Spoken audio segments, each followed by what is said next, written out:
Chupeta, dedo, não vou dar nada pro meu filho.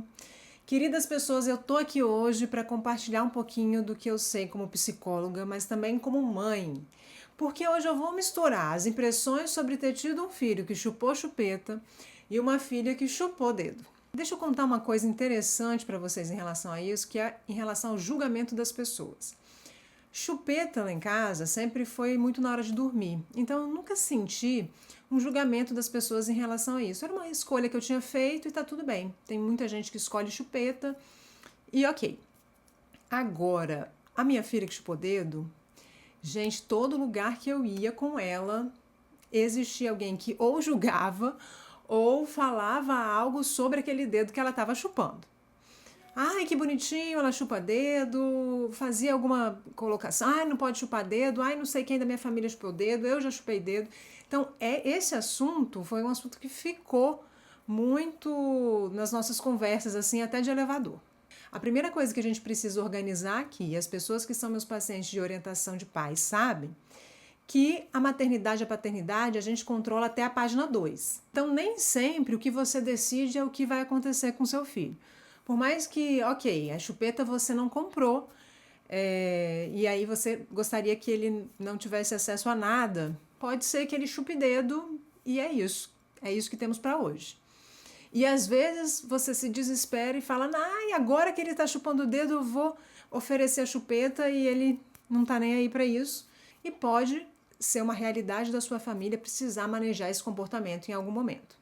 E aí eu convidei a minha amiga, odontopediatra, ortodontista, Angélica Marquesi, para falar aqui um pouquinho com vocês. Eu levo as minhas crianças nela e a gente sempre trocou um pouquinho essas informações na hora das consultas, até para eu entender em que momento eu tiraria a chupeta, em que momento eu manejaria esse dedo. Então eu convidei ela para a gente pensar aqui juntas e trazer esse conteúdo para vocês. Hoje eu vou falar um pouquinho sobre o hábito de sucção digital e comparar ele com o hábito de sucção de chupeta. O que acontece? O bebê, quando nasce, o recém-nascido, ele tem fisiologicamente necessidade de sucção. O tanto que tem gente que fala que o bebê fica chupetando o peito, mas o certo seria falar que o bebê está tetando a chupeta, né? Por quê?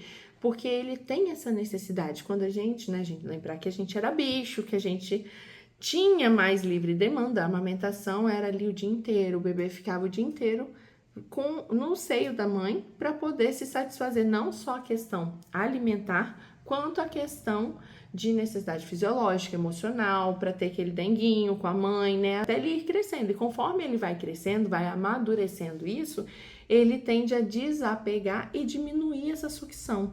Geralmente, essa necessidade fisiológica de sucção, ela é muito grande até 1 ano e vai diminuindo com o passar do tempo. Chegando perto de 1 ano e meio, no máximo 2, a maioria das crianças já não tem mais essa necessidade fisiológica de sucção, tanto que também vai diminuindo a questão da fase oral, né, que as crianças vão colocando tudo na boca.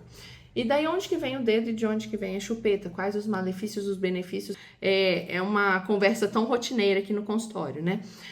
A chupeta, ela não é fisiológica. O dedinho, que a literatura fala, que ele é fisiológico, que ele tende a alterar menos a cavidade bucal. E por ele ser mais macio, ele ser mais anatômico, tende a causar menos alteração na cavidade bucal. A chupeta não é fisiológica, foi inventada, né? Então, ela tende a alterar mais a boquinha da criança. O que acontece? Teoricamente, quando a gente está em repouso, a linguinha está no céu da boca. E a linguinha no céu da boca promove um crescimento transverso, de dentro para fora do céu da boca.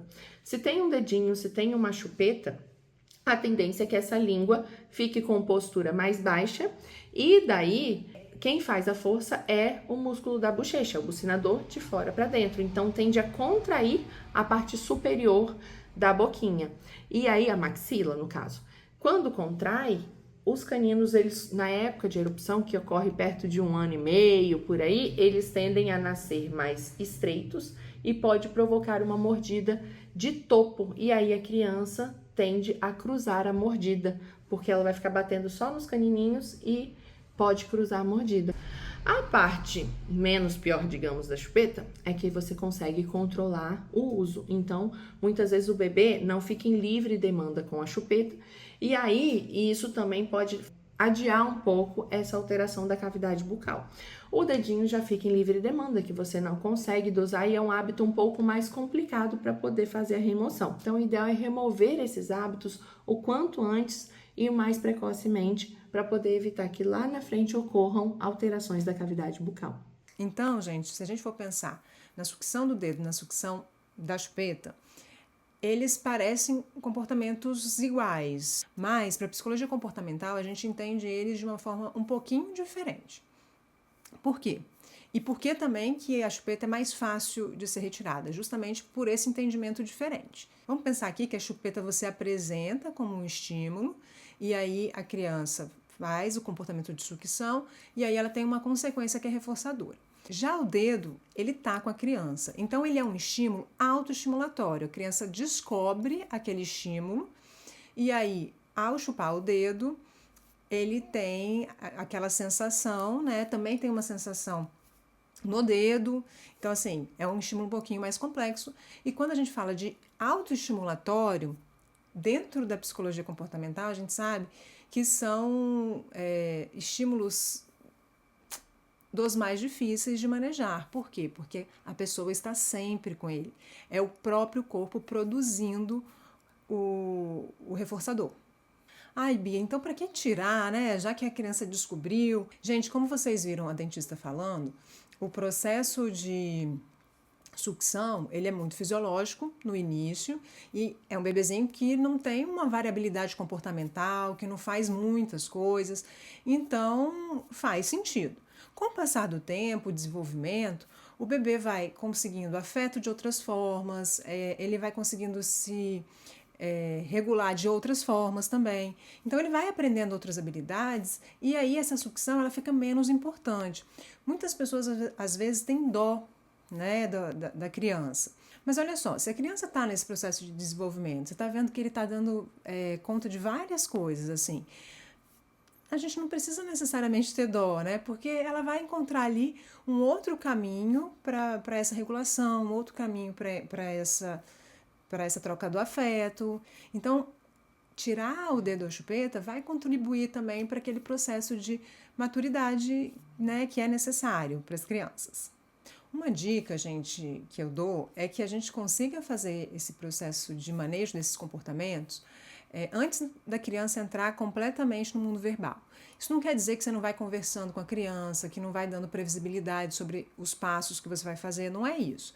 Mas depois que a criança atinge, né, uma maturidade maior verbal, você vai precisar de outras estratégias, mais de negociação, mais lúdicas e estratégias com uma criança que acabou de entrar nesse mundo. Então, ela não tem uma completa maturidade para você fazer um acordo com ela e ela cumprir, né? Então, você vai precisar lidar com esses conflitos também verbais. E aí, gente, tem um jeito certo para o manejo desse comportamento? Para variar, como em tudo psicologia, não tem um certo verdadeiro absoluto, né? A gente está falando de... Tem que pensar que contexto é esse, que família é essa, quem é essa criança. Então, tudo isso vai interferir na hora do manejo. Mas eu queria trazer aqui algumas ideias para a gente pensar e para você pensar aí como que pode ser esse manejo na sua casa. Então, vamos pensar aqui. Uma criança que vai fazer esse manejo da chupeta. Vamos pensar na chupeta primeiro, porque teoricamente é um pouco mais fácil. Até os 2, 3 anos de idade. Vamos lá. Primeira coisa. Ir aos poucos ou ir de uma vez? Gente, isso vai depender muito de cada família. Tem família que prefere ir aos poucos, quando as chupetas vão estragando, vão jogando fora e não tem reposição. Ou então ir aos poucos, fazendo o manejo dos horários, né? Uma criança que chupa chupeta o tempo inteiro, vai limitando o horário dessa chupeta até chegar num horário só, até ficar só na hora de dormir e depois fazer a retirada. Aqui em casa, o que deu mais certo foi ir de uma vez só. E aí, para ir de uma vez só, eu acho importante criar um ritual. Então, assim, tem famílias que escolhem dar para o Papai Noel, por exemplo. Aqui, o nosso ritual foi juntar todas as chupetas, E aí meu filho beijou todas, jogou no lixo todas e deu tchau para chupetas e foi isso. E é sempre muito importante ir conversando com a criança que aquele momento na vida dela vai terminar, que vai passar por uma fase de mudança, que né, mamãe e o papai vão estar ali para dar esse suporte para ela, que mudanças às vezes são um pouco chatinhas, mas que a gente consegue dar conta e que ela vai conseguir também, que a gente confia nela. Então, isso é legal. Sobre o meu filho, ele só chupava chupeta na hora de dormir, então assim, a gente teve choros mais frequentes durante 2 dias na hora dos sonos, de dia, de noite, enfim, eu acho que eu me lembro que também ele teve mais despertares à noite, a gente se revezou para ficar mais próximo ali no quarto. E depois disso a vida seguiu e pronto. Mas na minha experiência, gente, o dedo é mais complexo até pra gente que vai fazer o manejo. Passou pela minha cabeça, passou pela cabeça do meu marido, a gente conversou sobre isso, a ideia de trocar a chupeta pelo dedo. Então a gente pensou em um momento em introduzir a chupeta. Mas, se a gente for pensar na função disso, é mais uma função para a gente que é cuidador não lidar, né, com esse choro, com essa fase de transição, como se a gente pudesse passar a transição sem essa dor que faz parte, né, da mudança. E aí a gente chegou à conclusão que não fazia muito sentido fazer o manejo do dedo para depois introduzir a chupeta, para depois fazer o manejo da chupeta. Então a gente preferiu fazer só o manejo do dedo mesmo. E nesse caso, como é um autoestimulatório, não dá para ir aos poucos, porque se a criança descobre de novo, né, esse estímulo ali, dessa forma, provavelmente ela vai buscar de novo essa maneira de afeto, autorregulação, que é uma forma aprendida, é um hábito, né? Então tá ali de fácil acesso. Então, como eu falei, o dedo é um estímulo autoestimulatório.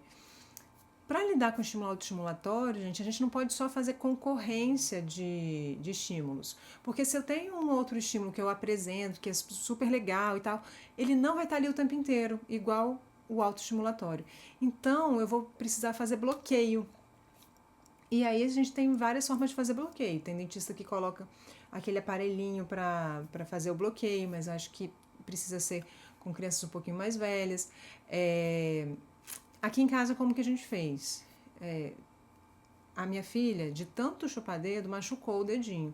Para algumas crianças, esse machucado, ele já é o suficiente para ela não chupar mais dedo. Por quê? Porque é um bloqueio, né? Dói quando chupa. No caso dela, isso ainda não foi suficiente. Então, a gente precisou intervir, porque tinha o machucado e ela continuava chupando o dedinho. E aí a gente colocou um curativo. A gente fazia um curativo e nesse caso ela ainda não tinha habilidade para tirar o curativo.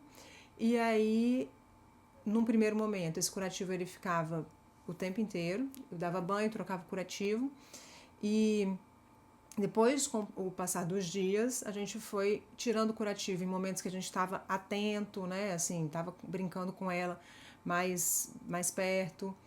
E depois a gente tirou o curativo à noite. Então, esse foi o processo, né? A gente chama de um fading out. E nesse processo também teve choro, um pouquinho mais resistente o comportamento, né?